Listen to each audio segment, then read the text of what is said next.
Khandi Vav centre of excellence for horticulture, Khandi Vav, તાલુકો જાંબુઘોડા, જિલ્લો પંચમહાલ. આ જગ્યાએ હાલ વરસાદનો માહોલ છે અને રાતે તો વરસાદ પડ્યો છે, પણ અત્યારે ભરપૂર વરસાદ ચાલુ થઈ ગયો છે. આ તમે વરસાદ જોઈ શકો છો. અત્યારે તો ભાઈ ઋતુ એવી થઈ ગઈ છે ને કે સૌથી વધારે આપણે વિચાર એ કરવો પડશે કે આપણે જે પર્યાવરણ પર કેટલી મોટી અસર થઈ છે. અત્યારે ઉનાળો આવ્યો નહીં, શિયાળો રનિંગમાં ચાલુ છે, તોય છતાં અત્યારે તમે જોઈ શકો છો કે વરસાદ ચાલુ છે. અમારા હાથ પર જો પડે છે આ વરસાદ, જેમ જેમ આપણે એ કરતા જઈશું, જેમ જેમ આપણે વૃક્ષોનું જતન નહીં કરીશું, વૃક્ષોનું જેટલું આપણે કાપણી કરીશું, તકલીફ એટલી જ આપણને પડશે. અત્યારે સૌથી મોટી તકલીફ ખેડૂતોને પડવાની છે, કારણ કે ખેડૂતોનો જે પણ પાક કરેલો છે તો તે પાક જેને અત્યારે હાર્વેસ્ટ કરવાનો સમય છે, તો એ સમયે અત્યારે તમે વિચારી શકો છો કે ખેડૂતો ઉપર કેવી આપદા આવી પડી છે. કારણ કે આ એવો વરસાદ છે કે અનિયમિત બની ગયો છે. આ અનિયમિત વરસાદ જે પડે છે તેના કારણે આખું જે વાતાવરણ છે અને જે લોકોનું જીવનચક્ર છે, એ જીવનચક્રની અંદર ઘણો મોટો ફેરફાર થયો છે. ક્લાઇમેટ ચેન્જ આ આપણે જાતે જ કરેલું છે કે માણસે પોતે વિકાસ કરવા માટે, પોતાના વિકાસ કરવા માટે એટલા ઝાડવાઓ કાપી નાખેલા છે, એટલી હદે વિકાસ કરવામાં ગાંડો ઘેલચો બની ગયેલો છે માણસ, કે એણે પોતાની જે ગરિમા છે એ જ જતી કરી છે. આ વરસાદ અત્યારે ચાલુ છે અને જો આવો નવો અનિયમિત વરસાદ જો પડતો રહેશે ને તો કદાચ ખેડૂતો આત્મહત્યા તરફ પણ જઈ શકે છે. બરાબર છે, કારણ કે જે ખેડૂત ખેતીની અંદર મહેનત કરે છે તો એના ખેતીમાંથી જે એનું વળતર મળતું જ નથી, તો ખેડૂત આખરે કરશે શું? અનિયમિત વરસાદ આવે છે, ચોમાસાની ખેતી કરી છે, શિયાળો જો પૂરો નથી થતો, 4 મહિના જો પૂરા હરકા થતા નહીં તે પહેલાં તો વરસાદ આવી ગયો છે.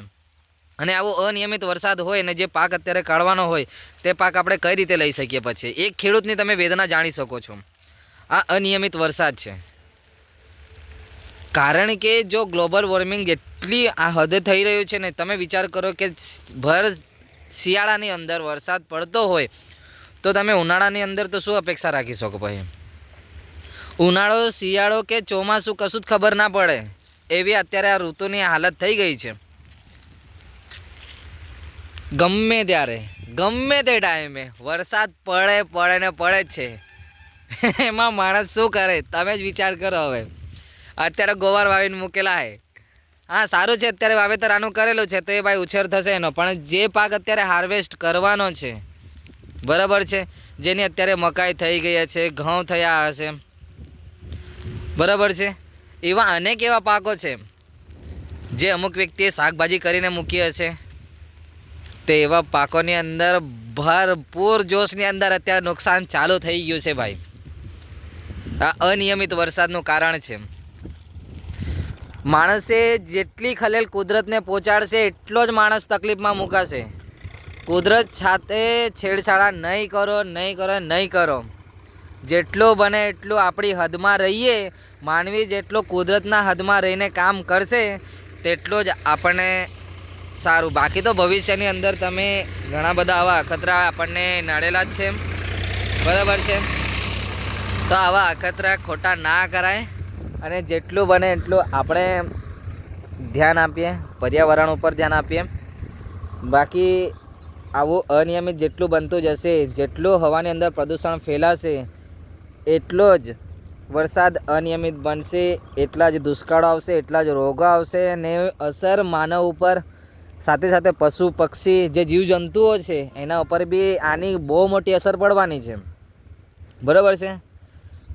કારણ કે જેટલા પ્રમાણમાં આપણે પોતાની પ્રસિદ્ધિ અને પોતાનો વિકાસ કરવા માટે જ આપણે કુદરત સાથે છેડછાડો કરીએ છીએ, બરાબર છે.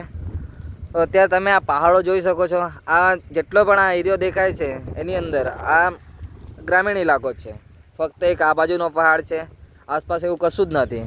પરંતુ હાલ જેટલા બી પ્રમાણમાં અત્યારે આ ફક્ત એક જ જગ્યા પંચમહાલની અંદર એટલો જ નહીં, ઘણી બધી જગ્યા આજે વરસાદનો માહોલ બનેલો છે. કેમ, શા માટે, કઈ રીતે? એમ તો આ બહુ મોટી અસર છે જેના કારણે આપણને રોગો પણ આમાંથી આવી શકતા હોય. કારણ કે આ શિયાળાનો ટાઈમ છે, તો શિયાળાની અંદર આપણી શરીરની ગરમી કે શરીર આપણે જે ઋતુમાં જેટલું હેન્ડલ કરી શકે, ઠંડી જેટલી સહન કરી શકે એટલું જ, તો વરસાદનો ટાઈમ છે, તો જેના કારણે રોગો વધારે પ્રમાણમાં આવે અને માણસને જ હેરાન કરે. તો જેટલું બને એટલું આપણે પોતે જાગીએ અને જેટલું બને એટલું આપણે પોતાનું કર્તવ્ય સમજીએ અને કુદરતને આપણે બચાવીએ. કુદરત સાથે કોઈ ખોટા છેડછાડા ના કરીએ.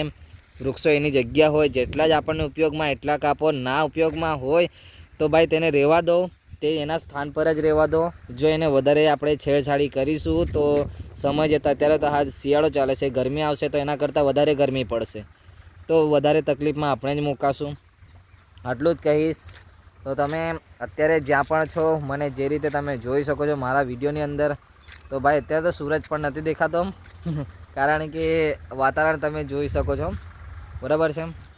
તો આ જ રીતે તમે પોતે સમજો, મને ફોલો કરો ના કરો, મારું જે કર્તવ્ય બને છે હું તમારા સુધી તે મારા કર્તવ્યને પૂરેપૂરું જેટલું મારાથી બને એટલું પહોંચાડવાની કોશિશ કરીશ. જય હિન્દ, જય ભારત.